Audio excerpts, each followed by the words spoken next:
এই শোনো না, আমাদের অন্ধবিশ্বাস চ্যানেলটি যারা এখনো সাবস্ক্রাইব করেননি, প্লিজ সাবস্ক্রাইব করে দাও। আর অল্প কিছু সাবস্ক্রাইবার হলে 1 লক্ষ পরিবার হবে। সবাই প্লিজ সাবস্ক্রাইব এবং বেশি বেশি শেয়ার করে দাও প্লিজ। খুবই পচা জিনিস এটা, নাক ফুলায় না। পোষ নিজের নাক ছাড়িয়ে নিতেই তৌসিফ ঘড়ি দেখে বলল, খেতে এসো, তার আগে ফ্রেশ হয়ে এসো। গোসল করবে? ভালো লাগবে তাহলে। না কেন? তৌসিফ ভাবলো হয়তো গোসল করবে না, তাই বলল, হাতটা অন্তত ধুয়ে এসো, সবাই অপেক্ষা করছে তোমার জন্য। আমার জন্য অপেক্ষা করার কি আছে? আমি কি সবাইকে মুখে তুলে খাইয়ে দিব? তৌসিফ জানে বোটা বেয়াদব, ওর যথেষ্ট বেয়াদবই তৌসিফ দেখেছে। তেমন কোনো প্রতিক্রিয়া না দেখে তৌসিফ ধৈর্য নিয়ে বলল, একসাথে খাবে, এসো। যাব না। আশ্চর্য, এটা কেমন ব্যবহার? বলেছি না যাব না। বারবার কেন ডাকছেন? হ্যাঁ, এটাই আমার ব্যবহার। দেখেই তো এনেছেন আমাকে, নাকি? আপনার 3 বোন আর ভাবিকে জিজ্ঞেস করুন গিয়ে, তারাই দেখে এনেছে। ব্যবহার দেখেনি শুধু। তৌসিফের পার পরিষ্কার হয়ে গেল, কেন খেপেছে এই মেয়ে।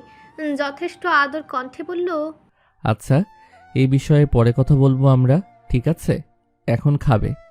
খাবো না।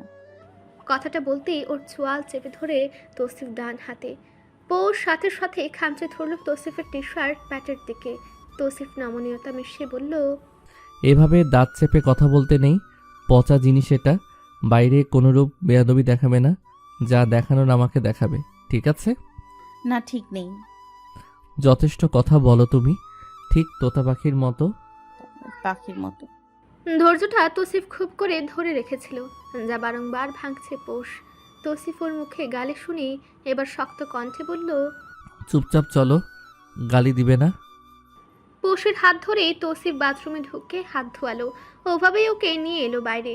টেবিল ভর্তি মানুষের মাঝে পৌষকে নিয়ে তৌসিফ বসে। ওরা আসতেই খেতে লাগে সবাই। পৌষ চুপ করে বসে আছে। বরাবর বসা একটা মেয়েকে দেখে কিছুটা কপাল কুঁচকে তাকায়। দেখতে আদিত্যের মতো। বেচারা আদিত্য কই গিয়ে মরল কে জানে। একবার পেলে পর উশি পুষি ছুটাবে পৌষ। এখন পর্যন্ত কোনো আতা পাতা নেই ওর। মেজো চাচি, খাচ্ছ না কেন? আদিতি হাসি মুখে জিজ্ঞেস করতেই পৌষ চট করে বুঝে নিল এটা আদিত্যের বোন। ওকে দেখেছে পৌষ, কিন্তু ততটাও না যে এক দেখায় চিনবে। তৌসিফ নিজে খাবার বাড়লো পৌষের জন্য। পৌষ চুপ করে বসে আছে। তাহিয়া আস্তে করে জিজ্ঞেস করলো, কি হয়েছে পৌষ? খাচ্ছ না কেন? খাইয়ে দিব তোমাকে। পৌষ এক পলক তাকাতেই বাম হাতের তালুতে চাপ বুঝ করে। তৌসিফ আড়ালে যেন খেতে বলল। পৌষ কারো কথার উত্তর না দিয়ে রোস্টে হাত দিল। ওটাই নড়াচড়া করলো। গলা দিয়ে খাবার নামবে বলে মনে হচ্ছে না। নিজেকে এই মুহূর্তে খুব হাস্যকর কিছু মনে হচ্ছে। তৌসিফ তুহিনের পাতে ইলিশ ভাজা তুলে দিতেই তুহিন বলল, মেজে ভাই, কথা ছিল একটু। খাওয়া শেষ করো আগে। তুরাক তীক্ষ্ণ দৃষ্টি ফেলে এক পলক দেখেও কিছু বলল না। সবাই উঠে গেলেও পৌষ একাই বসে রইল। তৌসিফ ওর হাত টেনে এবার গম্ভীর কণ্ঠে বলল, ওঠো। পৌষ উঠতেই ওকে রুমে পাঠিয়ে দিল তৌসিফ। ততক্ষণে তাহিয়া আর তিয়াসার বর এসেছে। তাদের খেতে দিয়ে তৌসিফ নিজেই তদারকি করলো। বউ দেখার কথা উঠতেই তৌসিফ শুধু বলল, ঘুমাচ্ছে বোধহয়। আপনারা তো আসছেনই, আবার দেখে যাবেন। তাহিয়ার বরটা অতিশয় ভদ্র নম্র একজন পুরুষ। যেমন শান্ত তেমনই নরম। একটা সন্তান থাকলে ঘরটা পরিপূর্ণ হতো, কিন্তু আফসোস তিনি কখনোই করেন না। তাহিয়াকে ভালোবাসেন, তাতে যে যা বলার বলুক। তাহিয়া কখনো মা না হোক, তবু তার তাহিয়াকেই চায়। আজও থাকতে দিলেন না। রাত 1টা নাগাদ সকলে বিদায় নিল। বুয়াকে সব গোছাতে দিয়ে তৌসিফ বলল, দুধ আর খাবার রুমে পাঠাও। জি মামা। তৌসিফ ঘরে ঢুকেই পোষকে ডাকলো। পৌষ রাত। নিজের নাম খুব একটা পৌষ রাত শোনা হয় না। পৌষের যেন ঘুর লেগে গেল এটাকে। গম্ভীর পুরুষ কণ্ঠে এক ডাক। মুখ তুলে তাকাতেই তৌসিফ এগিয়ে আসে। বরাবর সম্মুখে বসতেই নজর কাড়ে পৌষের গলাটা। লাল হয়ে আছে। হাত বাড়াতেই পৌষ সরতে যায়, কিন্তু আটকে নেয় তৌসিফ। লাল হওয়া স্থানে হাত দিতেই পৌষ ব্যথা কাতর শব্দ তোলে। তৌসিফ কপাল কুঁচকে বলে, কিভাবে হয়েছে এটা? জানি না। দেখি, তোমার সমস্যা হচ্ছিল বললেই হতো। গলার চেনটা খুলে দিল তৌসিফ। ড্রয়ারে রেখে বলল, চুপ করে উঠে এসো।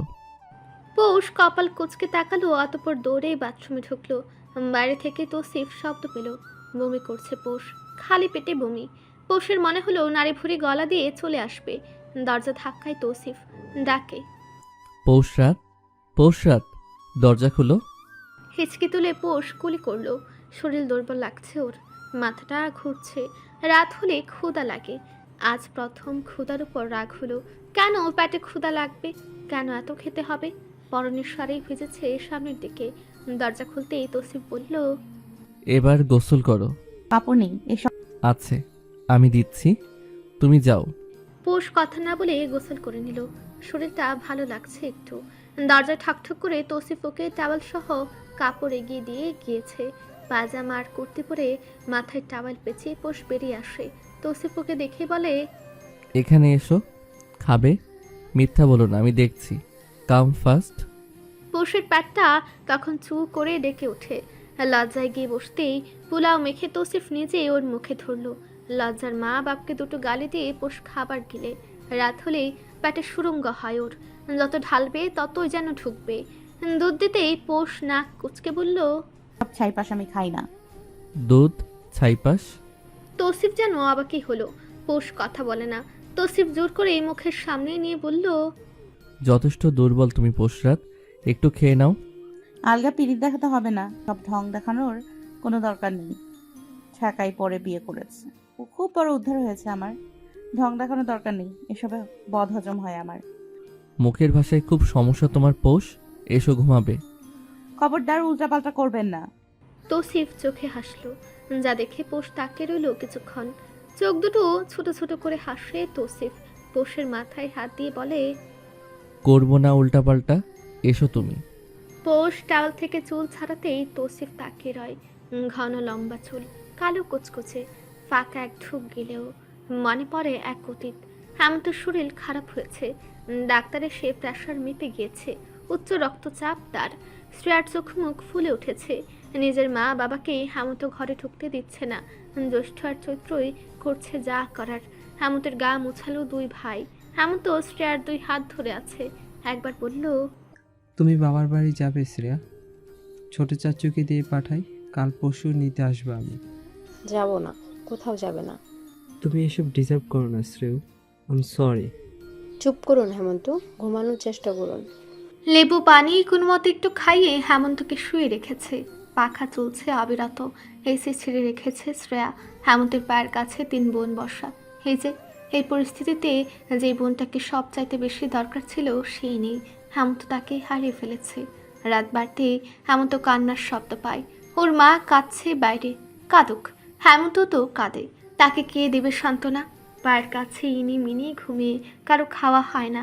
হেমন্ত আস্তে ধীরে উঠে চৈত্রকে বলে, নিচে গিয়ে খাবার নিয়ে আয়। দুই বোন খাবার আনতে যায়। বাড়তে হয় না অবশ্য, ছোট চাচি নিজেই গুছিয়ে পাঠায়। দুই মেয়ে নিয়ে চিন্তা নেই তার। হেমন্ত আছে সাথে। দরজাটা আটকে দিতেই হেমন্ত পায়ের কাছ থেকে ছোট্ট পরি দুটোকে খুলে তুলল। আস্তে ধীরে উঠালো ঘুম থেকে। ভাইয়ের বুকে লেগে আছে দুজন। একবার ঘুমের মাঝেই আপাকে খুঁজলো। ওদের আগে খাইয়ে দিয়ে হেমন্ত বলল, ছোট চাচির কাছে দিয়ে আয়। ঘুমে ঝিমোতে থাকা দুই বোন নড়ে না। হেমন্তের গলা জড়িয়ে থাকে, মানে তারা যাবে না। হেমন্ত জোর করে না। পিহার সহ জ্যৈষ্ঠ চৈত্রকে খাইয়ে যখন শ্রেয়ার মুখে দিল, শ্রেয়ার চোখ দিয়ে তখন টুপটাপ পানি পড়ল। হেমন্ত মোছার আগেই পিহা মুছে ওকে জড়িয়ে ধরল। এক পোষ গিয়ে নিঃস্ব করে গিয়েছে 6 ভাই বোনকে। হেমন্ত বুকে নিয়ে রাখে ইনিমিনিকে। নিচে জ্যৈষ্ঠ আর চৈত্র ঘুমাচ্ছে। বয়ঃসন্ধিতে পা দেওয়া ছেলে দুটো আজ লাজ লজ্জা ভুলে কেটেছে, ক্লান্ত হয়ে ঘুমাচ্ছে।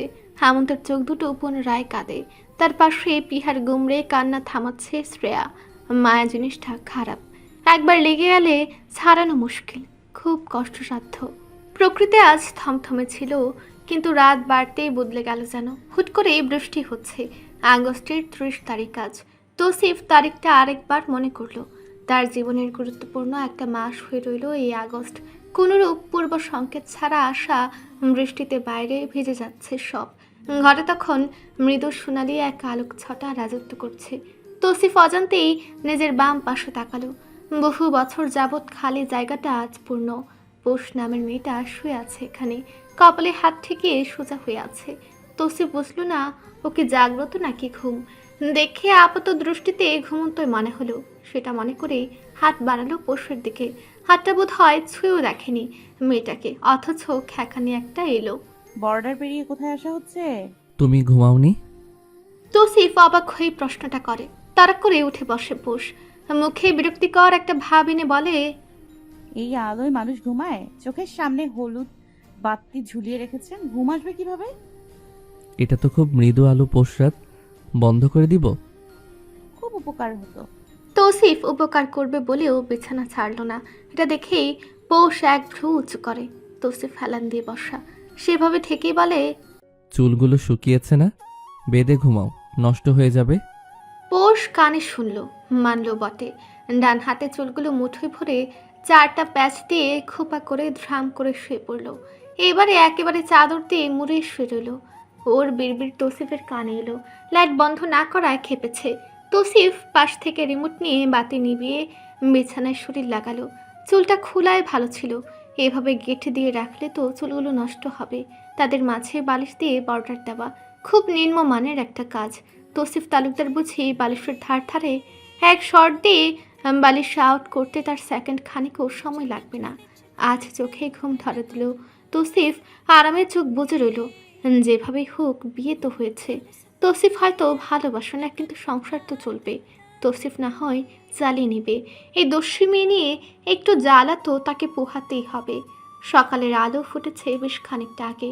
হক বাড়িতে কেউই আজ সময় মতো উঠতে পারেনি। শনিবার বিধায় পিহা সহ জ্যৈষ্ঠ আর চৈত্র বেঁচেছে। না হয় স্কুলটা বাদ যেত। সকালটা আজ ভিন্ন হলো। একজনের অনুপস্থিতিতে বাকিরা কিছুটা হুচট খেয়েছে। বাড়ির বড়দের সাথে ছোটদের কথাবার্তায় সূক্ষ্ম এক চির দেখা যাচ্ছে। আমাদের ঘরেই কাল সবগুলো ছিল, কেউ ডাক দেওয়ার সাহস পায়নি। বড় চাচা সহ চুপচাপ আছেন। ঘটনা যা বা যেটা হয়েছে তা ঠিক হয়নি, তবে এটা হওয়ারই ছিল। আজ না হয় কাল পোষকে বিয়ে দিতেই হতো। কিছুটা স্বার্থপরতা তিনি দেখিয়েছেন, কিন্তু এতে পোষের খারাপ হবে বলে মনে হচ্ছে না। তৌসিফ তালুকদার এখন ক্ষমতায় নেই, তাতেই তাদের যে দাপট, ক্ষমতায় একদিন আসন্ন হলে সেই দাপট বাড়বে বই কমবে না। বলা হয় হাতি বাঁচলেও লাখ টাকা, মরলেও লাখ টাকা। তৌসিফ তালুকদার সেই হাতি। পোষ সেখানে ভালোই থাকবে, টাকা পয়সা সব দেখে বিয়েটা দিয়েছেন। সেজ চাচা টুকটাক কথা বললেও ছোট চাচা এসবে একদম চুপ। তার ভেতরে ভেতরে অস্থির লাগছে। ছোট থেকে চোখের সামনে বড় হওয়া পোষ, তাকে খুব করে চিনেন তিনি। তালুকদার বাড়িটা একটু ভিন্ন, রহস্যময়। সেখানে কতটা টিকতে পারে পোষ? আদৌ কেউ ভালো থাকবে? গতকাল ওর ঘরে গিয়ে কাজটা করা কতটা ঠিক হলেও তাও যেন বুঝতে পারছেন না। বড় দুই ভাইয়ের কথা না করতে পারেননি তিনি। আজ মেঝো ভাই থাকলে এই দশাটা হতো না, এভাবে বদনামও হতো না। পৃথিবীতে বাবা থাকাটা খুব গুরুত্বপূর্ণ। তাও যদি না হয় অন্তত মা থাকাটা দরকার। মা বাবা ছাড়া সন্তান থাকা উচিত না। সেই সন্তানগুলো কখনো পরিবার পায় না। না পাওয়ার হাহাকার তাদের হয় ভেঙে ফেলে, না হয় এক অভঙ্গুর মানব মূর্তিতে পরিণত করে। সিঁড়ি দিয়ে শ্রেয়া নেমে আসছে। বড় চাচা এগিয়ে এলেন তাড়াতাড়ি। শাশুড়ি হিসেবে তিনি কোনো দিক থেকে খারাপ নন, অথচ তার চাচি সত্তাটা রুক্ষ, বেশ জটিল। শ্রেয়া এগিয়ে আসতে তিনি জিজ্ঞেস করেন অস্থির কণ্ঠে, হেমন্ত, ও ঠিক আছে? এখন কি অবস্থা? ঘুম থেকে উঠেছেন আম্মু? ওনাদের জন্য নাস্তা বানাতে এলাম। তুমি কেন বানাবে? ওরা আসবে না? উপরেই খাবেন? ইনিমিনির ক্ষুধা লেগেছে বেশ। ছোট চাচি একবার সাহস করে মেয়ে দুটো চাইতে চাইলেন, কিন্তু সাহসটুকু তার জোগাড় হলো না। হেমন্ত থেকে তার সব চাইতে বড় সম্পদ গতকাল ছিনিয়ে নেওয়া হয়েছে। এখন এই ভাই বোনগুলোকে আলাদা করার ইচ্ছে নেই। বড় চাচির হাতে হাতে ছোট চাচি খাবার গোছালেন। শ্রেয়া উপরে যেতেই বড় চাচা গম্ভীর কণ্ঠে সবাইকে উদ্দেশ্য করে বললেন, ওদের নিজেদের মতো থাকতে দাও, কেউ আগ বাড়িয়ে ঝামেলা করবে না। সেজু চাচি একটু চুপ রইলেন। কথাটা কি তাকেই বলা হলো? তাই তো মনে হচ্ছে। হেমন্তের ঘরেই খাচ্ছে সবাই। পিহা আস্তে করে বলল, আমরা আপার কাছে যাই। খুব সাধারণ একটা প্রশ্ন। তাদের আপা খুব তো দূরে না, 5 মিনিটের দূরত্ব। মসজিদের সামনে দিয়ে গেলে 3-4 মিনিট। হেমন্ত চুপ থাকাতে এবার ইনিমিনি সহ জ্যৈষ্ঠ চৈত্র বলল, চৈত্র একটু চুপ থেকে আবার বলল, নাস্তা নিয়ে যাই হেমু ভাই, ভাবির বাসা থেকেও তো এসেছিল, আপাকে দেখেই চলে আসবো। হেমন্ত চুপ রইল। আচ্ছা, নাস্তা নিয়ে গেলে কেমন হয়? ছোট থেকে যে বাড়িতে মেয়েটা বড় হলো তাকে কাল জোর করে তাড়িয়ে দেওয়া হলো। বাড়ির কারোর কি একবারও মনে হলো না তার পোস্টার শ্বশুর বাড়ি নাস্তা পাঠাতে? ওকে এতটাই ফেলনা ছিল? কই, হেমন্তের তো মনে হয় না। হতো দেখতো পোষ নামক ওর বাচ্চাটা বাড়িতে টই টই করে কাজ করতো, বুয়া না এলে অতিরিক্ত কাজগুলো করতো। হেমন্ত তো জানতো, অশান্তির জন্য ততটাও বলতো না। প্রতিবাদ করলেই নিরপেক্ষ যুদ্ধ হতো পোষকে নিয়ে। শ্রেয়ার কথায় ধ্যান ভাঙে হেমন্তের। আপনার তো শরীর গরম হেমন্ত, জ্বর আসছে বোধহয়। ঘুম ভাঙতেই মাথার উপর সাদার মধ্যে আকাশি রঙের এক সিলিং নজরে এলো। পোষ বেশ এলোমেলো স্বভাবে ফুটে ওঠে তার বাহ্যিক বৈশিষ্ট্য। হাত পা মিলেই ঘুমাচ্ছিল। ঘুম সুন্দর না তার। ঘাড় কাত করে একবার দেখে ফুস করে নিঃশ্বাস ফেলল। বাচ্চা গেল, তৌসিফ নেই এখানে। ব্যাটা গেল কই? কথাটা ভাবতেই পোষ উঠে বিছানার চাদর ঠিক করে, কাঁথাটা ভাঁজ করে রাখে। বাথরুমের দরজা খুলে তখন তৌসিফ মাথা মুছতে মুছতে বেরিয়ে আসছে। পোষ তাকিয়ে রইল ওর দিকে। পেটানো দেহের এক পুরুষ, সুপুরুষ। বুকের লোমগুলো বেশ আকর্ষণীয় লাগলো ওর নিকট। হাই হাই, পোষ ভ্যাবলার মতো তাকিয়েছিল 2 মিনিট, যা তৌসিফ তুড়ি বাজাতে কেটে গেল। পোষ খুব সামান্য হকচাকালো, যা দেখে তৌসিফ মজার স্বরে বলল, লজ্জা পেলে বুঝি? সেটা আবার কি? যেটা এখন তুমি পেলে। লজ্জা ভাই আমি পাই না। ওসব 7 বাজারে বিকিয়ে আনতে পারবো। দেখলেন না আপনার 3 বোন আর ভাবি কিভাবে পরখ করে আনলো? লজ্জা থাকলে বুঝি ওভাবে দেখতো। তৌসিফ গভীর দৃষ্টি ফেলে তাকিয়ে রইল পোষের পানে। সে জানে কতটা গভীর, কিন্তু চাইলেও তৌসিফের করার মতো কিছুই ছিল না। অতীত মানুষকে শিক্ষা দেয়, তালুকদাররা শিক্ষা ভুলে না, তাদের রক্তেই ভুলে যাওয়া স্বভাবটা নেই। তৌসিফ পোষের দিকে এগিয়ে এসে গালে হাত রাখতে চাইল, কিন্তু সুযোগটা পোষ দিল না, বরং 2 পা পিছিয়ে গিয়ে বলল, ধরা পড়ে বিয়ে করেছেন আমাকে। দায়সারাভাবে পালিত এই বিয়ের দাম নেই বাজারে। চাইলেই আপনি আটকাতে পারতেন, তাহলে কেন নাটক করতে দিলেন? তোমার প্রশ্নের উত্তর দিতে আমি বাধ্য নই। তাহলে বিয়ে করেছেন কেন? আমাকেই কেন? বিয়ে করবেন কিন্তু বউয়ের প্রশ্নের উত্তর দেবেন না? বাহ চান্দু বাহ। কথার ধরনে তৌসিফ একটু টলল। এবার হাত বাড়িয়ে পোষের হাতটা ধরে ফেলল, কণ্ঠ খাদে নামিয়ে শুধালো, বাজারে তোলার নাম নিও না পোশরাত। সেই নামের তালিকায় শীর্ষে তোমার নামটাই রাখতো সকলে। কলঙ্ক শব্দটাই নারীর জন্য। আমি দোষী নই। বিশ্বাস করার লোক নেই পোশরাত। হাত ছাড়ুন আমার। খুব ভুল ভাবছো তুমি। ছাড়ার জন্য ধরিনি, আমার হাতের মুঠ খুব শক্ত। সেই শক্ত হাত নিয়ে দূরে যান। সুমন্তচ্ছু কালীকুত্তা। ছি, এসব কি ভাষা পোশরাত? ভাষা ঘটা দেবেন না, খবরদার। আপনার 3 তৌসিফ ওর ঠোঁটে আঙ্গুল দিয়ে আটকালো। চোখ দুটো তার হাসলো যেন। পোষের মাথা চারা দিল ভিন্ন কিছু। এই চোখের মালিককে সে ভীষণ ভালোবাসে। তৌসিফ একটু ঝুঁকে বলল, বিছানা গোছানোর কাজ তোমার নয়, লোক আছে। তুমি আমার বউ পোশরাত, তোমার কাজ আর দায়িত্ব ভিন্ন। পোষ মুখ ভাঙালো। তৌসিফ থেকে মুচড়ে হাত ছাড়ালো। আলমারি খুলে তৌসিফ টি শার্ট পরতে পরতে বলল, খেতে এসো। পোষ কথা না বলে বাথরুমে ঢুকে শব্দ করে দরজা বন্ধ করে। তৌসিফ একটু হাঁক চাকালো। ওহ, মেয়েটা তো এখনো ফ্রেশ হয়নি। পোষ বের হতে দেখলো ছোটোখাটো দেখতে একটা মেয়ে দাঁড়িয়ে, হাতে ঝাড়ু। পোষের দিকে ডাগর চোখে তাকিয়ে আছে। পোষ কপাল কুচকালো। মেয়ের দৃষ্টি দেখে বিছানা থেকে ওড়না নিয়ে গায়ে পাচালো। জিজ্ঞেস করলো, চাই। আমার নাম মিনু, আপনি ছোট মামি তাই না? আমি এখানেই থাকি, মামা পাঠাইলো, কইলো আপনার ডাকতে। খেয়ে আসুন ছোট মামি। শুদ্ধ অশুদ্ধের মিশ্রণে কথা বলা মেয়েটার দিকে তাকিয়ে পোষ বাড়ি এলো। কোন দিকে যাবে ভাবতেই তৌসিফ ডাক দিল, honey, I am here, come fast. টেবিলের সামনে সে পোষ দাঁড়াতেই তৌসিফ নিজে চেয়ার ছেড়ে উঠে দাঁড়ালো। পোষকে চেয়ার টেনে বসিয়ে নিজেও বসলো ঠিক পাশের চেয়ারে। পোষ মনে মনে একটু বিরক্তই বটে। এত বড় 12 চেয়ারের একটা ডাইনিং টেবিলে এভাবেই গায়ের সাথে বসতে হবে কেন? এমনিতেই খুব কম পোষ ডাইনিংয়ে বসে খায়। নিজের খাবার নিয়ে সোফায় অথবা প্রায় রান্নাঘরে বসে খেয়ে নিত। হেমন্ত সামনে থাকলেই টেবিলে বসতে হতো, না হয় একা বসে মানুষের কালো মুখ দেখতে পোষের খুবই বিরক্ত ধরত। প্লেটে ব্রেড দিয়ে তৌসিফ নিজেই ডিম পোস্ট দিল। পৌষ অসন্তুষ্ট চোখে তাকিয়ে রয়। পাউরুটি ততটা পছন্দের না ওর। সকালে চা পরোটা না হলে হয়।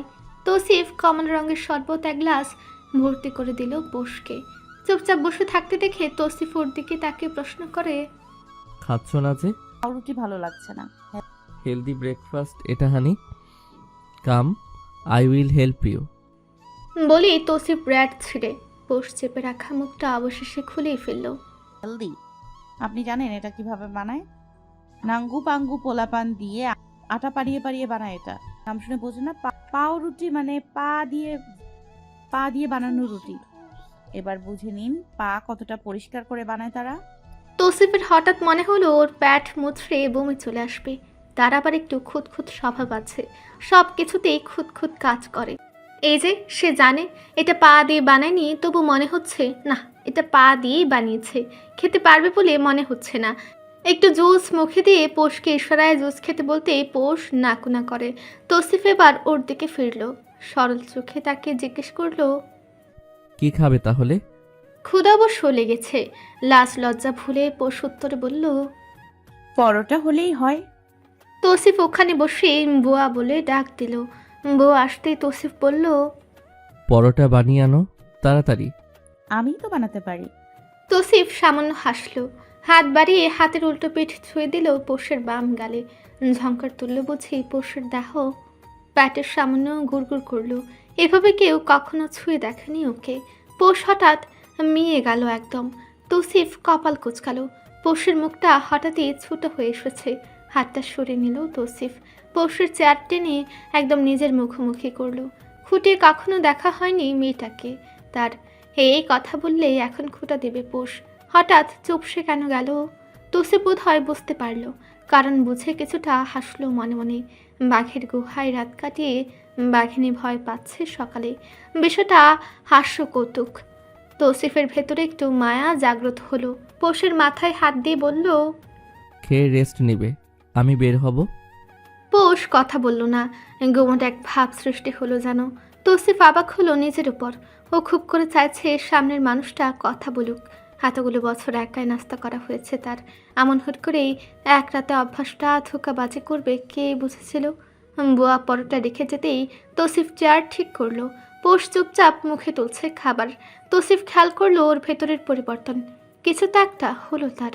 আচমকাই পৌষের দিকে তাকিয়ে প্রশ্নটা করেই ফেললো, তোমার কি মান্থলি কোনো সমস্যা হচ্ছে পোষরাত? পৌষের খাওয়া থামলো এক সেকেন্ডের জন্য। অতঃপর মাথা নেড়ে না করে খেতে মনোযোগ দিল। তৌসিফ খেয়ে ওঠার কিছুক্ষণ পর পৌষ ওঠে। তৌসিফ পৌষের সামনে মিনুকে ডেকে বলল, পোষরাত, ওকে তো চিনলেই, কিছু প্রয়োজন হলে ওকে জানাবে। বুয়া আছে, যা মন চাই খাবে। মিনুকে যেতে বলে তৌসিফ পৌষের সামনে এলো। পৌষ চোখ তুলে একবার তাকিয়েই তা নামালো। তৌসিফ আস্তে করে শুধু বলল, এভাবে ঝরে যেও না হানি, আমি তোমাকে খারাপ নিয়তে স্পর্শ করিনি। তোমার নিয়ত থাকলে গত রাতে তো ছেড়ে দিতাম না। আমি তোমার জন্য হালাল পোষরাত। এটা খুব স্বাভাবিক একটা টাচ ছিল, ভয়ের কিছু নেই এখানে। আটকে রাখা ক্ষুদ্র শ্বাস ফেলল পৌষ। তৌসিফ ওর নাকে ছোট্ট একটা টোকা দিয়ে বলল, আমার সংসারে পা ফেলার সাথে সাথেই এটা তোমার নামে লিখিত হয়েছে। আমি থেকে নিয়ে প্রতিটি ইটে তোমার অধিকার পোষরাত। আজ থেকে বরং এই মুহূর্ত থেকে অতীত ভুলে যাও। আমার আম্মু নেই তোমাকে বুঝিয়ে দেওয়ার মতো। আমি বললাম তুমি বুঝে নাও এই সংসার। আমার সংসার ছন্ন ছাড়া আজ বহু বছর। তুমি যেহেতু এসেছো সেহেতু দায়িত্ব হলেও তোমার কাঁধে দিলাম। একটু সামনে নাও। এখানে কেউ তোমাকে দেখিয়ে দিতে আসবে না, তেমন কেউ নেই। তবে হ্যাঁ, আমার 3টা বোন আছে। বড় আপা আমেরিকা আছেন, তিনি আসবেন। তার সাথে একটু ভালো মতো থাকবে, সে আমার খুব প্রিয়। বাকি 2 বোন দেশে থাকে। তিয়াশাটা একটু পাজি, ছোট তো সবার। আর রইল আমার 2 ভাই। মীরা ভাবি সবসময় আসবে না, চিন্তা করো না। রাতে একজন দেখা করতে আসবে তোমার সাথে। ভয় পেও না, আমি চলে আসবো। এটা তোমার বাসা। আমি আবারও বলে দিলাম, ঠিক আছে? এতগুলো কথা পৌষ শুধু শুনল। তৌসিফের বোনের কথা শুনতে গা জ্বলে উঠল যেন। আপাতত ঝগড়া করার নিয়ত নেই, তবু মুখ ফুটে বলল, আপনার বোন নিয়ে যথেষ্ট ধারণা আমার হয়েছে। তৌসিফের মুখটা সামান্য নিভল, শুধালো, সব সময় মনে রাখবে, কোনো কিছুই এইভাবে হয় না হুটহাট। ঘটনা থাকে, অতীত থাকে, রহস্য থাকে। আমাকে ওভাবে দেখার পেছনে কুরুচি বাদে কিছু ছিল বলে মনে হচ্ছে না। একদিনে এত উত্তর পাবে না পোষরাত, অপেক্ষা করো। আসছি এখন, দেখা হবে, শীঘ্রই ফিরবো। রুম থেকে মানি ব্যাগ নিয়ে তৌসিফ বেরিয়ে গেল। পেছনে রয়ে গেল পোষ, যে কিনা ঘ্রাণ টেনে নিল নিজের মাঝে। এই লোক কি লাগিয়ে গেল, এত ঘ্রাণ! তৌসিফ একদিক দিয়ে যেতেই পোষ দ্রুত পা ফেলে রুমে গেল। ভারী দরজাটা টেনে লাগিয়ে সেখানেই বসে পড়ল। দুই হাতে মুখ চেপে ধরে বসে রইল কতক্ষণ বসে রইল পোষ জানে না। শরীরটা কাঁপলো কিছুক্ষণ, ঠিক যেভাবে কান্নার দাপটে কাঁপে ওভাবে, অথচ পোষ কাঁদছে না। বহু বছর কাঁদা হয় না, পোষ কাঁদতে পারে না। এটা ওর ব্যর্থতা। নিজেকে গড়তে গড়তে কান্না নামক অনুভূতি সে বিলীন করে ফেলেছে। আজ পোষ কাঁদতে চাইল, বুক ফাটা আর্তনাদ করতে চাইল। মানুষ বলে কাঁদলে নাকি মন হালকা হয়। পোষ মন হালকা করতে চায়, খুব করে চায়। ভেতরটা তার খুব ভারী হয়েছে, একটু হালকা হওয়া খুব দরকার। অথচ হায় আফসোস, কান্না এলো না, বেইমানি করলো চোখের পানি। দেওয়ালে পিঠ থেকে পোষ বসে রইল। সে ছোট্ট কাল থেকে পোষ একা একা বড় হলো। সারাটা জীবন শুনেছিল সে আগাছা, তার ঘর নেই, মা নেই, বাবা নেই, এক উটকো ঝামেলা সে চাচাদের কাছে। এমন তো না থাকলে জীবনটা হয়তো আর একটু কঠিন হতো, অথবা ওই বাসা থেকে বের করে দিত। কতবার কথা উঠল, সবাই বোধহয় চাইতো পোষ হোস্টেলে থাক। রোজ রোজ মেঝো চাচি আর বড় চাচির ঝামেলা এড়িয়ে যেতে কতবার সিদ্ধান্ত হলো, সিদ্ধান্ত এসে আটকাতো হোস্টেল নামক শব্দে। সেই ছোট্ট কাল থেকে পৌষ শুনে আসছে। বড় হতে হতে তা বাড়ল। কত মনে হতো হোস্টেলটাই বোধহয় ভালো, কিন্তু বড় হতে হতে ভাই বোনগুলোর মায়ায় এমনভাবে জড়ালো যে হোস্টেল শুনলে আতঙ্ক লাগতো। কত লড়াই টিকে থাকার জন্য। এক এতিমকে আজ কিনা তৌসিফ তালুকদার বলল, এই বিশাল বড় অট্টালিকা পৌষের, এই সংসার নাকি পৌষের, গোটা মানুষটাই নাকি পৌষের। এক জীবনে পাওয়ার মতো কী বা আছে তার? উপরওয়ালা সব একেবারে দিয়ে দিল। এত সব পোষ সামলাতে পারবে না, কখনোই না। তৌসিফ তালুকদার মানুষটা কেমন তাও বুঝে আসছে না। এই বাড়ি নিয়ে সারাটা জীবন ঘটনায় শুনেছে পোষ। এখানে যে তার কপাল খোদাই করা তা কে জানতো?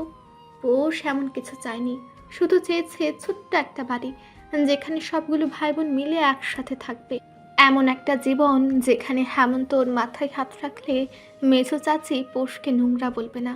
এমন একটা বাড়ি যে বাড়িতে চৈত্র আর জ্যৈষ্ঠকে মুখে তুলে খাওয়ালেই পোষ খারাপ মেয়ে হয়ে যাবে না। এমন আর হবে না। এই বিশাল সংসার এক হাত দিয়ে তৌসিফ তালুকদার সরাসরি বলেছে অতীত ভুলে যেতে। যেই অতীতে হেমন্ত আছে, যেই অতীতে পোষের নারী পুঁতে রাখা, সেই অতীত কিভাবে ভুলবে পোষ? তার যে নিজ হাতে পালিত দুটো ছোট বোন আছে, একটা পিহা আছে, একজোড়া ভাই আছে, তাদের ভুলবে কিভাবে পোষ? অতীত ভুলে যাওয়া কি এতই সহজ? পোষের কাছে তো খুব কঠিন লাগছে। মুখ থেকে হাত সরিয়ে শব্দ করে হেসে ফেলল পোষ। ও কাঁদতে না পারুক, হাসতে তো পারে, হেসে না হয় মনটা হালকা করুক। হাসির দমকে পোষের বুকে ব্যথা উঠল, যেন তবু অপ্রকৃত অস্থির ন্যায় ও হেসে গেল। সর্বহারা হয়ে সর্বপ্রাপ্তদের এভাবেই হাসতে হয়, অতঃপর গলা ছেড়ে গান গাইতে হয়, এতেই মন হালকা হয়। ছায়াবাজি পুতুল রূপে বানাইয়া মানুষ, যেমনি নাচাও তেমনি নাচি, মানুষের কি দোষ? ছায়াবাজি পুতুল রূপে বানাইয়া মানুষ, যেমনি নাচাও তেমনি নাচি, মানুষের কি দোষ? লাইন দুটো গাইতে গাইতে টলমল পায়ে এদিক ওদিক হাঁটল পোষ। এই ঘরটায় বারান্দা আছে একটা। পোষ এগিয়ে এলো সেখানে। বারান্দা দিয়ে বরাবর পুকুর ঘাট, তার সামনেই মূল সড়ক। এতদিন সড়ক থেকে বাড়িটা দেখতো পোষ, আজ বাড়ি থেকে সড়ক দেখছে। পুরো এলাকার বিলাসবহুল এক বাড়ি। এই বাড়ির এত পুরুষ চেয়ারম্যান বাড়িটা নজর কাড়া, সাদা ধবধবে, মাঝে বর্ডারগুলো হালকা পুদিনা রঙের। পোষে রঙের নাম জানে না, ঘাটটা তার কাছে চমৎকার লাগে। পোষে নজর ঘাট পেরিয়ে সড়কের ওখানে তুহিনের মিলটার দিকে যেতে চমকে গেল। হেমন্ত দাঁড়িয়ে সেখানে, তার দৃষ্টি পোষের দিকে। দূরত্বটা নগণ্য। পোষ দেখল ওর হিমু ভাই দাঁড়িয়ে, ডাকটা কোথাও বুঝি ছুটে পালালো। পোষ কি দৌড়ে যাবে? সে ছুটে গেলে কি খারাপ হবে? সিদ্ধান্ত বদলে নিল পোষ পারল না। দৌড়ে গিয়ে হেমন্তকে ধরলে এই ভরা বাজারে আরেক দফা কাহিনী উঠবে। মিলটা তো বাজারের মাঝেই। হেমন্ত যেন চোখ পড়ল পোষ আরেকটু এগিয়ে আসে। হেমন্ত কেন বিয়েটা আটকালো না? সে তো জানে তার বাচ্চাটা নির্দোষ। পোষ দ্রুত পা ফেলে ভেতরে চলে এলো। ওর বুকের ভেতর অস্থির লাগছে। পানি পান করা দরকার। খবরের কাগজের প্রথম পৃষ্ঠায় লেখা এক শিরোনাম, নদীর ওপারে আব্বা। তৌসিফ কাগজটা দেখে সামান্য হাসলো। চেয়ারে গায়ে দিয়ে ইমুকে বলল, আব্বা বাহিনীর হাতে তুলে দেই তোমাকে। বস, হিমু একটু ভয় পেল বোধ হয়। তৌসিফের এই অফিসের পিএ সে, সামান্য ভীতু অথচ দুর্দান্ত কাজ করে। তৌসিফ হাতের ফাইলটা সাইন করতে করতে বলল, ধরি মাছ না ছুঁই পানি, এই প্রবাদ শুনেছ ইমো? জি বস। কোনো কাজ করা কিন্তু একেবারে ঝামেলা বা সমস্যায় না জড়িয়ে সাবধানে খুব কৌশলে করা, অর্থাৎ মূল জিনিস পাওয়া, কিন্তু পরসব অসুবিধা বা ঝামেলা এড়িয়ে যাওয়া। দ্যাটস মাই বয়। তোমার এই জ্ঞান বারবার আমাকে মুগ্ধ করে ইমো। শোনো, সবাইকে মিষ্টি খাইয়েছ? জি বস। তুমি খেয়েছ? জি বস। তোমাকেও দেখে শুনে এবার বিয়ে দিয়ে দেই। বস বিবাহিত, তার পিএ অবিবাহিত, মানায় না? ইমু মাথাটা নিচু করে রইল। তৌসিফ আড়মোড়া ভেঙে বলল, পল্লব যে শাফিনকে মারল, তোমার কি মনে হয় পুলিশ কতদিন আটকে রাখবে? আর সপ্তাহখানিক ওপরে তো জেলেই আছে বস। খুনের জন্য না, সাথে চাঁদাবাদি সহ বাকি সব কাজের খবরও এখন উঠে আসছে। সাফিন এখানে বড়শি ছিল একটা, যেটা ফেললে পল্লবের পাপের নদী থেকে তার ছোট বড় পাপগুলো উঠে আসছে। কেস লড়ছে শেখ জুনায়েদ। ওর সাথে 7-8 জন আটকে ছিল, অতিরিক্ত 4 জন ছাড়া পাবে শীঘ্রই। ওর উপস্থিতি থাকলেও সাফিনের গায়ে হাত দেয়নি। চাঞ্চল্যকর খবরটা টিভিতে প্রচার হলো না? এতদিনে খবরের কাগজে এলো মাত্র। টাকা নিয়ে আটকে রেখেছে বস। কতদিন? যতদিন টাকা দিয়ে মুখ বন্ধ করা যায়। আপনার সাথে পল্লবের বাচ্চাদের যোগাযোগ নেই বস? যোগাযোগ রাখা উচিত হবে ইমু, তোমার বস ফেসে যাবে না? বলে চোখে হাসে তৌসিফ। এটাই তার হাসির ধরন। চোখ দুটো ছোট করে সামান্য ঠোঁট এলিয়ে হাসে। হেমু একটু কায়দায় পড়ে, তবে নিজেকে সামলে বলে, ক্ষমতাই ওনারা, তাই বলছিলাম বস। ক্ষমতা খুব খারাপ জিনিস ইমু। ক্ষমতার একটা গরম আছে, হাত পুড়ে যাওয়ার মতো গরম। সেই গরম ধরে রেখে কাজ করে গেলে তুমি নেতা, না হয় তুমি দুর্নীতিবাজ। এমু সায় জানালো তার বসকে। এদিকে তৌসিফ সাইন করা ফাইলে এগিয়ে দিল। নিজের জানা উত্তরগুলো ইমুর মুখে শুনল ওর। এর অন্যতম কারণ এটা বিশ্লেষণ করা যে সাধারণ মানুষ বিষয়টা কিভাবে দেখছে, অথবা ইমুর মতো জটিল চিন্তা ছাড়া বুদ্ধিমানরাই বা কিভাবে দেখছে। তৌসিফ মনে মনে হাসলো। টিভি চ্যানেল কতদিন বন্ধ থাকবে আর? খবরে ছাপা হয়েছে এলাকা গরম হয়েছে। এবার তো ছুটে আসবেই জয়নাল। ওমার শিকদারও নিশ্চিত বসে থাকবে না। তৌসিফ গোটের চাল দিয়েছে দুশ্মনের সামনে, আড়ালে শুধু সে খেলেছে একটা চাল। সেই চাল থেকে বাঁচার রাস্তাও নিজেই বলেছে। ভাবতে ভাবতে এই ফোনটা বেজে উঠল ওর। তৌসিফের হঠাৎ মনে পড়ল গতকাল তুহিন বলেছিল পলক দেখা করতে চায় পোষের সাথে। আজ দেখা করার কথা। তৌসিফ সামনে থাকাকালীনই আসতে বলেছে ওদের। ফোনটা ততক্ষণে কেটে আবারও বাজছে। তৌসিফ এবার রিসিভ করে। সালাম জানাতে ওপাশ থেকে কিছুটা চিন্তিত কণ্ঠ শোনা যায়। তৌসিফ, পল্লবের কেসটা সম্পর্কে সংবাদ ছাপা হয়েছে। শেখ জুনায়েদ এমন লড়তে চাইছেন না। তুমি কি একবার কথা বলে দেখবে? ও তো আমাদের দলের হয়ে কাজ করতো আগে।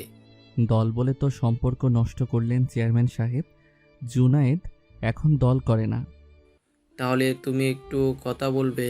আমার ছেলেটা জেলে আজ 9 দিন। তৌসিফ, তুমি একটু দেখো, ও গরম সহ্য করতে পারে না। গোডাউনে গরমই থাকে, চিন্তার কিছু নেই। আমি জুনায়েদের সাথে কথা বলবো। ফোন কেটে তৌসিফ উঠে দাঁড়ালো। ইমু নিজ থেকে বলল, অ্যাডভোকেট জুনায়েদকে আসতে বলবো স্যার। তৌসিফ চিরচেনা ভাবে হাসলো উত্তরে। বারান্দায় তখন পোষ সেই ঘাট পার দেখছে। দুপুরে খাওয়াও হয়নি, খেতে মন চায়নি। মিনু নামের মেয়েটা কয়েকবার বলেছে। অদ্ভুতভাবেই তাকিয়ে দেখেছে পোষকে। পোষ বিরক্ত হয়েছে। এসব ভালো লাগে না। সারাদিন আগে পিছিয়ে কেন ঘুরবে? এত সব একবারে পেলে পোষের বদ হজম হবে। হঠাৎ তালুকদার বাড়ির ঘাটের পাশের রাস্তা দিয়ে লাল রঙের গাড়ি ঢুকলো। সেই গাড়ি লাল রঙের গাড়ি। গাড়ির দরজা খুলে বেরিয়ে এলো বাঁশ রঙের শার্ট পরিহিত, ক্লিন শেভ করা, ঝাঁকড়া চুলের এক পুরুষ। পোষের দম আটকে গেল। বড় বড় পা ফেলে এগিয়ে আসছে সে, যাকে সবাই দেখে এক পলকে বলতো নায়ক মান্না। সেই নায়কের মতোই এগিয়ে আসছে তালুকদার বাড়ির ভেতরে। পোষের বুকে চাপ অনুভূত হলো। তার চোখের সামনে স্বয়ং সম্রাট চেয়ারম্যান। আপনি পোষকে বিয়ে করলেই পারতেন। এত বড় একটা কথা অবলীলায় বলে উঠল শ্রেয়া। হেমন্ত নির্বাক। দুপুরের বেশ খানিকটা সময় পর বাড়ি ফিরেছে সে। শ্রেয়া একবার ফোন দিয়েছিল। হেমন্ত তুলে জানিয়েছে তার দেরি হবে। সত্যি দেরি হলো। সে বাড়ি ফিরলেও দেরি করে, এলোমেলো পায়, কিছুটা অগোছালো ভাবে। বাড়িতে ঢুকতেই তার ঘাড়ের উপর ইনি মিনিকে ফেলে হেঁটেছে কিছুক্ষণ। দুপুর থেকে ওদের খাওয়ানো যায়নি। ছোট চাচি ওদের পেলেছে কম। ছোট চাচার সাথেও এখন বেশ প্রেম প্রেম সম্পর্ক তার। আচার আচরণ নববিবাহিত দম্পতির ন্যায়। ছোট চাচি মেয়েদের এক প্রকার দুধ ছাড়ার সাথে সাথেই পোষের কাছে দিয়েছিলেন। দুধের থাকতেও পোষ বেশ সামলেছে ওদের। আর রাতে কাঁদলে ছোট চাচা পোষের কাছে দিয়ে হাসি হাসি মুখে বলতেন, রাখিস তো পৌষ পাখি, তোর চাচির ঘুম হয় না 3 রাত। পোষ মুখ ঝামটা দিত ঠিকই, কিন্তু দুটোকে কোলে তুলে খাটে শুয়ে দিত। মাঝে মধ্য যোগ দিত চৈত্র আর জ্যৈষ্ঠ। পিহা তখন ওদের কোলে নিতে পারত না। আজ রাতে হেমন্ত যখন জাগ্রত হতো তখন নিজে সে 2 বোনের সাথে কথা বলতো। তাদের রাত জেগে থাকার এই নিয়ম কড়ায় গন্ডায় একদম চুক্তিবদ্ধ হয়েছে ইনি মিনিকে পেলে পুষে। তাদের নিজেদেরও অভ্যাসটা থেকে গিয়েছে। মায়ের থেকে ভাই বোন তাদের বেশি প্রিয়। তাই আজ ছোট চাচি খাওয়াতে পারলেন না। এমনি সময় হলে খাবারের বাটি সহ ইনিমিনিকে পোষের কাছে দিয়ে যেত, কিন্তু আজ তা সম্ভব হয়নি। যার দরুন শেষমেশ রেগে 2 মেয়েকেই ধমকেছে তিনি। সেই ধমকে কান্না তাদের বেড়েছে। পিহা একা সামলাতে পারেনি। হেমন্ত তখনই ঢুকেছে। তাকে দেখে এই 2 নাদোষ নুদোষ দৌড় এসেছে।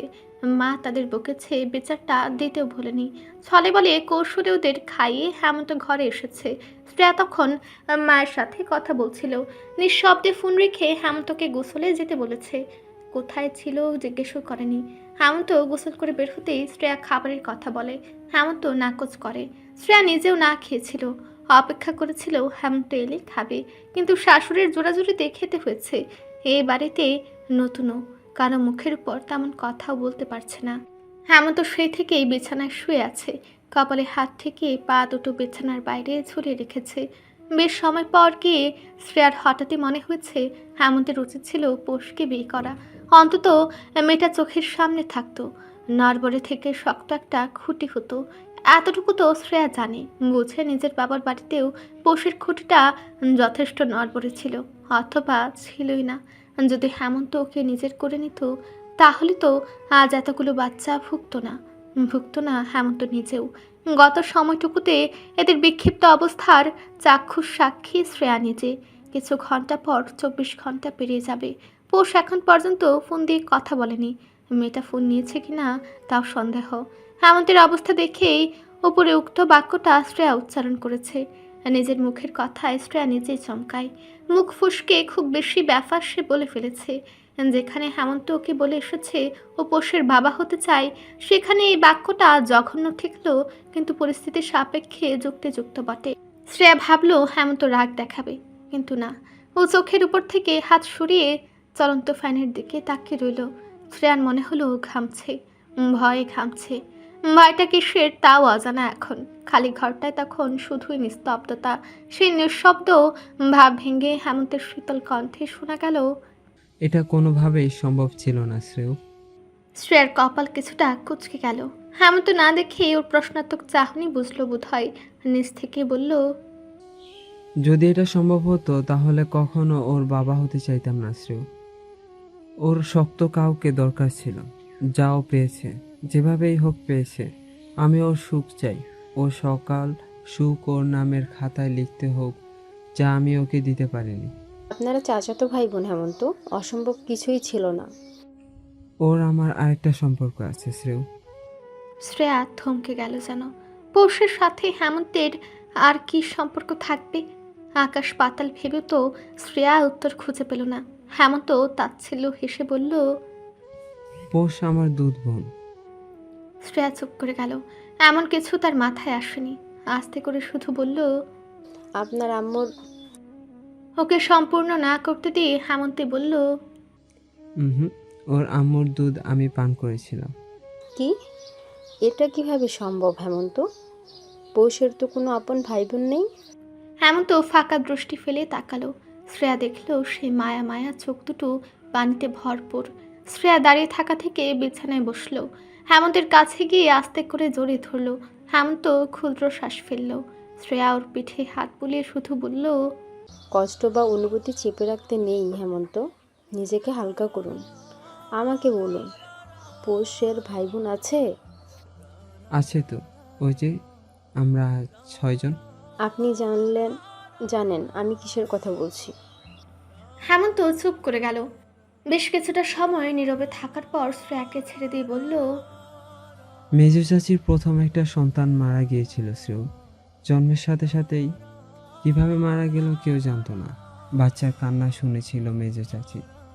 আমার তখনও একটা পোষ হয়েছিল। সেই পোষকে কখনো আমি ছুঁয়ে দেখিনি। সেই পোষটা জানতো এই বাড়িতে সে শান্তি পাবে না। পালিয়ে গেল ওর ভাগের সবটুকু খাবার আদর আমাকে দিয়ে। তার কত বছর পোষটা আবার এলো। এবারের পোষের সাথে আমার দুধ বোনের সম্পর্ক আগে, চাচাতো বোন পরে। আমার কি মনে হয় জানো শ্রেয়? আমার মনে হয় ওর হৃদয় নেই, পোষের কোনো হৃৎপিণ্ড নেই। আমার বুকের ভিতরে ও হৃৎপিণ্ড ধুকপুক শব্দ করে। শ্রেয়ার চোখ দুটো দিয়ে পানি গড়াচ্ছে। পানি মুছার তাড়া নেই কারো। হেমন্ত আবার বলল, আমি একদিন ওর মুখের দিকে তাকিয়ে থাকবে শ্রেয়। ভেবো না আমার বোন বলে বলছি। ওর মুখে আমি এক অদ্ভুত মায়া পাই। যখন হাসে না শ্রেয়, আমার মনে হয় এমন নিষ্পাপ হাসি আমি কখনো দেখিনি। একদিন খেয়াল করে দেখো, ওর হাসিটা সবার থেকে ভিন্ন। এত সুন্দর একটা হাসি, অথচ ওকে বেশি কেউ হাসতেই দিল না। আমার বাচ্চাটা হাসতো, কিন্তু বেশিরভাগই হাসি থাকতো দুঃখে, কষ্টে। ও কাঁদতে পারে না শ্রেয়, ও কাঁদতে পারে না। হাহাকার করে ওঠে হেমন্ত। শ্রেয়া ওর হাত দুটো ধরে বসে রইল। দরজায় তখন চৈত্র ডাকছে।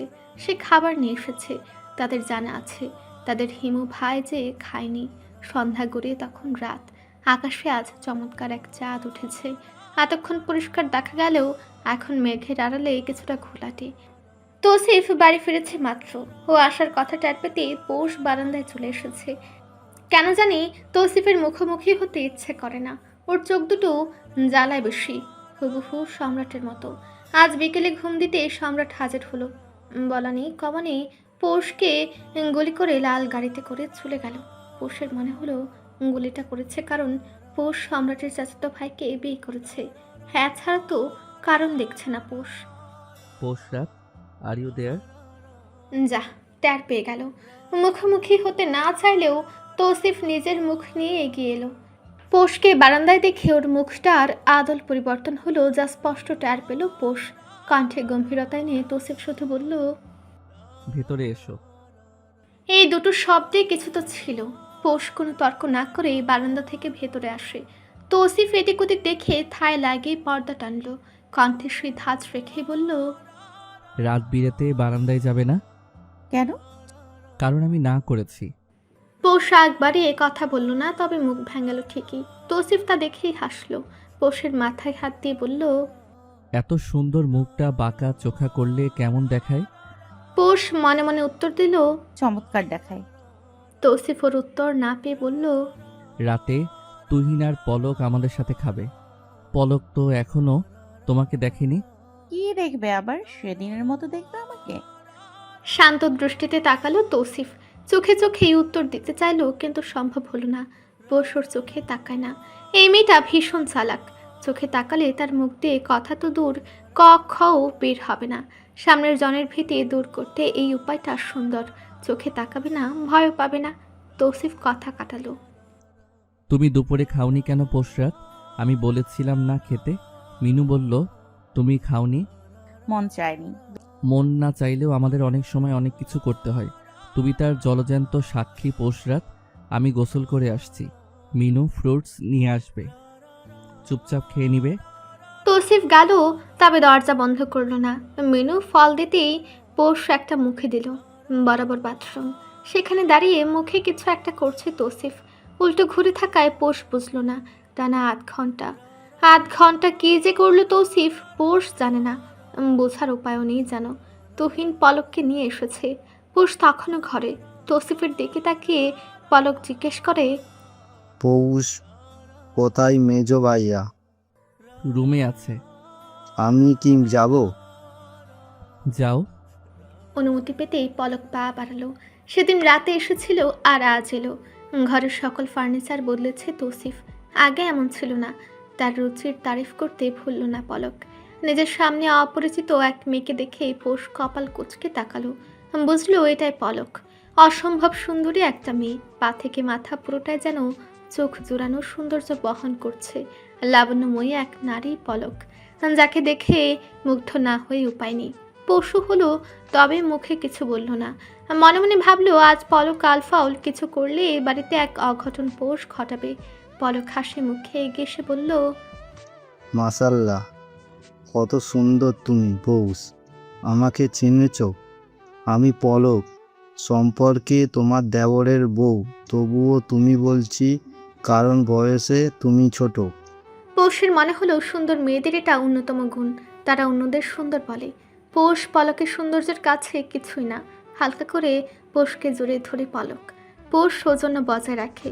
পলক একটা বক্স খুলে স্বর্ণের ব্রেসলেট পরাতে নিলে পৌষ হাত গোটায়।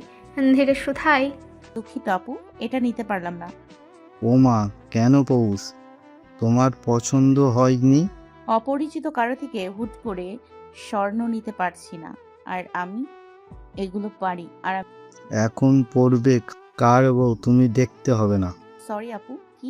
নাও। হঠাৎ পেছন থেকে তৌসিফের গলা শোনা গেল। পৌষের দিকে তাকিয়ে এবার পলক ওর বাম হাতে পরালো ব্রেসলেটটা। সাইজ মতো হাওয়াতে খুশি হয়ে বলল, দেখলে একদম মাপ মতো হয়েছে। বাইরে এসো তোমরা। কথাটা বলেই তৌসিফ বেরিয়ে গেল। পৌষ ছোট করে ধন্যবাদ জানালো পলককে। খেতে বসে পলকের সাথে টুকটাক কথা হলো পৌষের। পলক মেয়েটাকে ভালোই মনে হলো। এই বাড়িতে হয়তো অদিতি আর পলক বাদে কেউ দোষই না। আর তৌসিফকে পৌষ বুঝতে পারে না। পলক খেতে খেতেই বলল, কাল আমাদের বাসায় দাওয়াত মেজো ভাইয়া। পৌষকে আমি সকালে এসে নিয়ে যাব, ঠিক আছে? আপনি দুপুরে চলে আসবেন। না শুনবো না। যেও। ছোট করে কথাটা বলে। তুহিন এতক্ষণে নীরবতা ভাঙল। তাকে বেশ খুশি দেখালো এখন। পৌষের ওকে পছন্দ না। এই লোকের যথেষ্ট কীর্তি কলাপ এলাকা জুড়ে বিখ্যাত। ওদের থেকে বিদায় নিয়ে বেরিয়ে যায় দুজন। পলককে ঘরে দিয়েই বেরিয়ে যেতে নেয় তুহিন। পেছন থেকে আতঙ্কিত হয়ে ওর শার্ট খামচে ধরলো পলক। ঢুক গেলে জিজ্ঞেস করলো, কি হলো, কোথায় যাচ্ছেন? তুহিন পেছনে ঘুরে সামান্য হাসে। পলক কেঁদে ফেলল। কান্নার স্বর বাড়ল তার। তুহিনকে জড়িয়ে ধরে বলতে লাগলো, এখন কেন? এখন যাবেন না তুহিন? এখন তো যাওয়ার কথা না আপনার। আপনি এটা করতে পারেন না আমার সাথে। আমি মরে যাব। ছেড়ে দিন তুহিন, আমার আগে তুহিন হয়ে যান। তুহিন হাসলো। পলকের কপালে গাঢ় চুমু খেয়ে বলল, ছাড়বো তো, কিন্তু এখন ছাড়তে পারছি না পলক। তবে কথা দিচ্ছি ছাড়বো। না না, আজ না তুহিন, প্লিজ। ওর কাকুতি শুনে না তুহিন। ওকে বিছানায় রেখে কিছুটা দৌড়ে বেরিয়ে যায়। পলক দুই হাতে মুখ থেকে কাঁদে, হিচকি তুলে কাঁদে। বাড়ির পেছনে মর্মর শব্দ হচ্ছে। চারপাশে ঘন গাছপালা, শুকনো পাতা রোজ ঝাড়ে দেওয়া হলেও পেছন দিকটায় দেওয়া হয় না রোজ। পাতাগুলো শুকিয়ে জমলে মাসে একদিন একত্রে করে আগুন লাগানো হয়। মাসের শুরু, পরিষ্কার করা হয়নি এখনো। তুহিন বেরিয়েছে, আবার ঘন্টার ব্যবধানে ফিরেও এসেছে। শুকনো পাতায় পা দিতে শব্দ হলো। ওর মনে হলো পেছনে কেউ আসছে। দমকা হাওয়ায় গায়ে শিরশির করলো কিছুটা।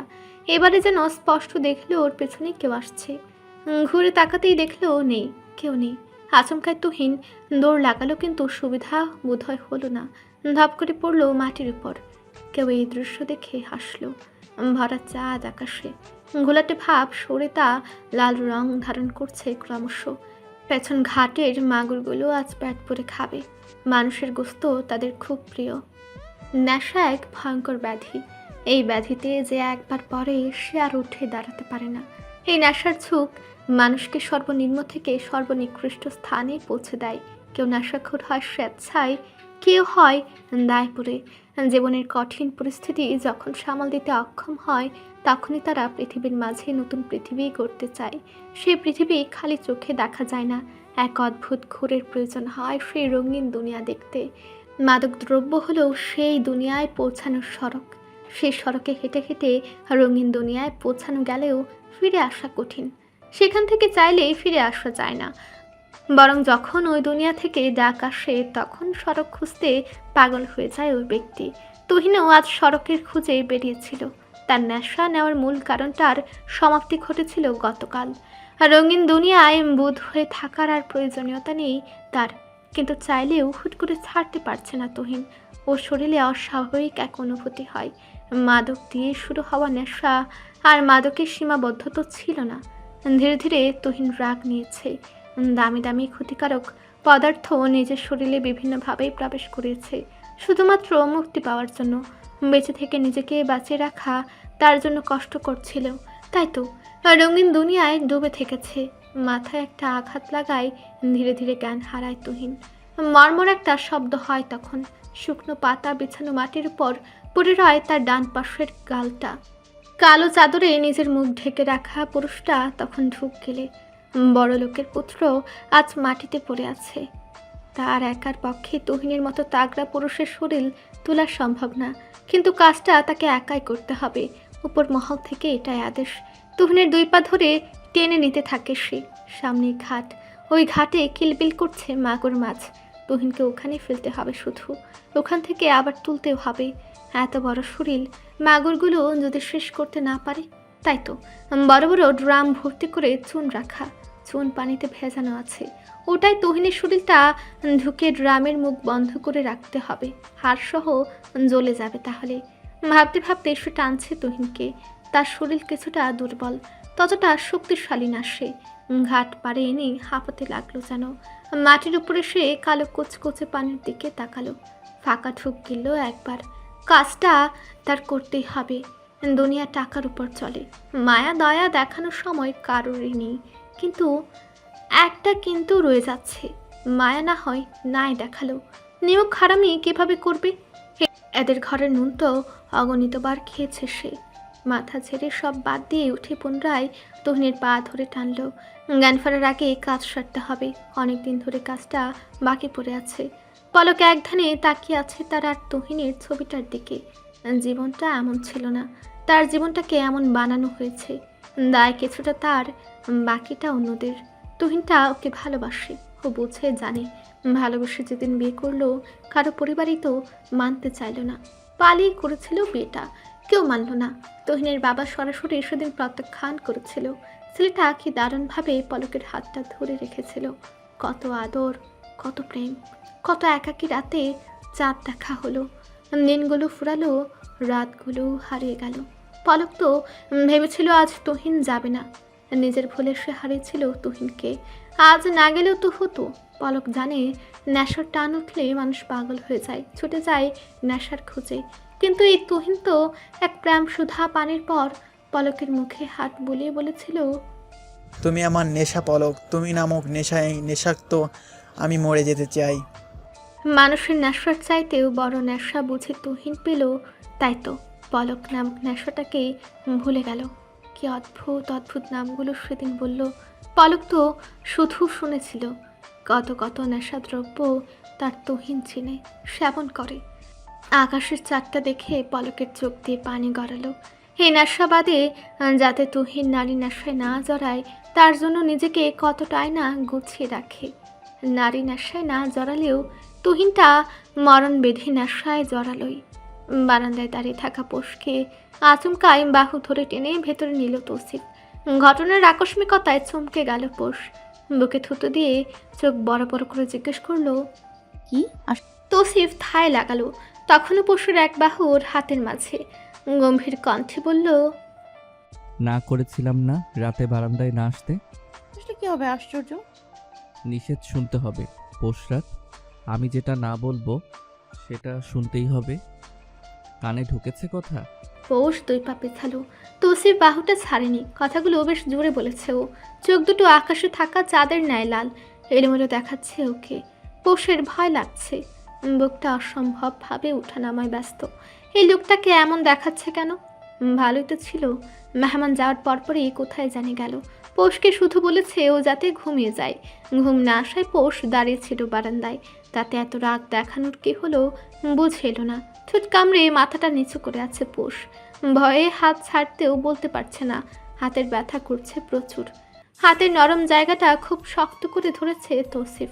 হাতের চাপ আর একটু বাড়াতেই ব্যথায় শরীর মুচড়ালো পৌষের। তৌসিফ তাকালো ওর দিকে। হাতটা ছেড়ে দিয়েও তাকালো। মেয়েটা কাঁদলো না কেন? ব্যথাটা কম পায়নি তৌসিফ তা জানে। 2 পা এগিয়ে পৌষের 2 হাতের কবজি ধরতেই মাথা নিচু করা পৌষ জিজ্ঞেস করে, আবার মারবেন? আমি মেরেছি তোমাকে? না, ব্যথা তাহলে যে বললে? পেয়েছি তাই বললাম। এখানে এসো, এসো বসো। বলে পৌষকে বসালো খাটের উপর। পোশাক বদলায়নি মেয়েটা। তৌসিফ ওর পাশে বসলো গা ঘেঁষে। পৌষ সরতে চাইলো অবশ্য। অচেনা একটা মানুষের সাথে এক বিছানায় এক রাত ঘুমেছিল এক ঘোরের মাঝে। এতটা কাছাকাছি ভাব ততটাও ভালো ঠেকছে না ওর নিকট। তৌসিফ পৌষের পরনের কামিজের ঢোলা হাতাটা তুলতে নিলে পৌষ ছিটকে সরালো। অবাকতা নিয়ে বলল, কি করতে চাইছেন? যেটা ভাববো সেটা করতে চাইছি না আপাতত। তৌসিফের মুখে বাঁকা হাসি। পৌষকে ধরে বসালো আবারও। হাতের কাপড় সরিয়ে নিজের চেপে ধরা জায়গাটা তার উদ্দেশ্য হলেও থেমে গেল তৌসিফ। এই মেয়ের হাতে এত কিসের দাগ? তৌসিফ কোণে পর্যন্ত তুলল। উল্টে পাল্টে দেখলো পৌষ চুপচাপ দাঁত চেপে বসে আছে। ওর ডান হাতটা সবভাবে দেখছে তৌসিফ। প্রতিটা স্পর্শ গায়ে কাটা দিচ্ছে যেন। মাঝে মধ্য হাত বোলাচ্ছে পুরাতন কিছু দাগে। আর মাঝে তৌসিফ প্রশ্ন করে, তোমার চাচিরা মারতো পোশরাত? অদ্ভুত শোনালো কণ্ঠস্বর। কি হলো তৌসিফের? কি ছিল তার পুরুষালী কণ্ঠে? কিছুটা আর্তনাদ, যার সাথে মিশ্রণ ঘটেছে ক্ষোভের। পৌষ বুঝলো না ওর হাতের সামান্য দাগ কাউকে এতটা ব্যস্ত করতে সক্ষম। এই দাগগুলোর পেছনে এক এতিম মেয়ের অভিশাপ হওয়া জন্মের গল্প লুকায়িত। প্রতিটা দাগের গল্প আছে। পৌষকে চোখ দেখে তৌসিফের কণ্ঠস্বর চড়া হলো। কথা বলো, চাচিরা মেরেছে? কোনটা? আশ্চর্য পোশরাত, কোনটা মানে? তোমার হাতে এসব কাটা ছিটা কিসের? কাটা দাগগুলো কেটে গিয়ে হয়েছে। ছিটাগুলো এক এক সময় এক এক ভাবে লেগেছে। চাচিরা আমাকে মারে না সহজে। কঠিন হলে তখন মারতো? কি জানি এই পোশাক। তৌসিফ চোখ বুঝলো। পৌষের হাতটা তখনও ওর হাতে। ও জানে না কেন, কিন্তু খারাপ লাগছে। এক অচেনা অজানা মেয়ের জন্য খারাপ লাগছে। এই মেয়ের অস্তিত্ব সম্পর্কে তৌসিফ অবগত বহু বছর ধরে, কিন্তু ভালোবাসার মতো জটিল সম্পর্ক কখনোই ছিল না। না একতরফা, না 2 তরফা। তৌসিফ কি করলো?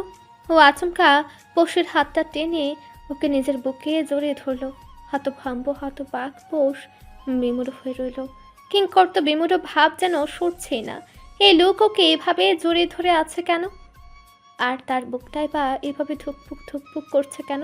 খানিকটা সময় যেন ওভাবেই পার হলো। পৌষকে কখনো কেউ বুকে জড়িয়ে ধরেনি।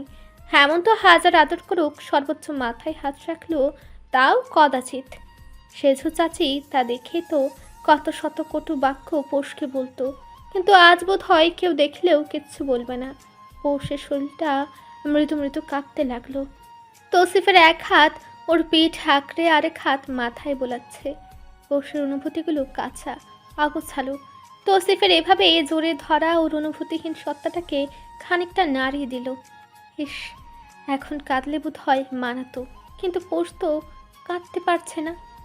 কান্না নামক ব্যাপার স্যাপারই ধরে না ওর সাথে। তবে ও বুকে রইল। তৌসিফ ওকে ছাড়লো পাক্কা 5 মিনিট পর। ছেড়ে ওর কপালের চুলগুলো কানে গুজতে গুজতে বলল, সন্ধ্যার পর বারান্দায় যেও না কখনো। সব কথার উত্তর থাকে না, এটারও নেই। পৌষ কথা বলল না। তৌসিফ নিজের মতো হাতা তুলে কোনো এর উপরে দেখলো, ততটাও লাগেনি, তবে সামান্য লাল হয়েছে সেখানটায় হাত বুলিয়ে নরম স্বরে বলল, এটার জন্য দুঃখিত। যাও, চেঞ্জ করে এসো। এটা পরে ঘুমালে তো আরাম পাবে না। নিজের পরনে থাকা পাকিস্তানি 3 পিসটার দিকে তাকালো পৌষ। যথেষ্ট আরামদায়ক। তৌসিফ তালুকদারের আলমারিতেই ছিল। পৌষ জানে না এগুলো কার, তাই প্রশ্ন করলো, এগুলো কার? যার গায়ে আছে তার। আমাদের বিয়ে তো হুট করে হলো, আপনি কেনার সময় পেলেন? পেলাম তো, নিজের বউয়ের জন্য এতটুকু করব না? পৌষ উসখুস করলো।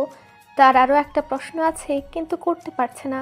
তৌসিফ তার কাপড়ের মাপ জানলো কিভাবে, তাও কিনা এতটা যথার্থ। এক কথায় যাকে বলে খাপে খাপ, মাইনকার বাপ।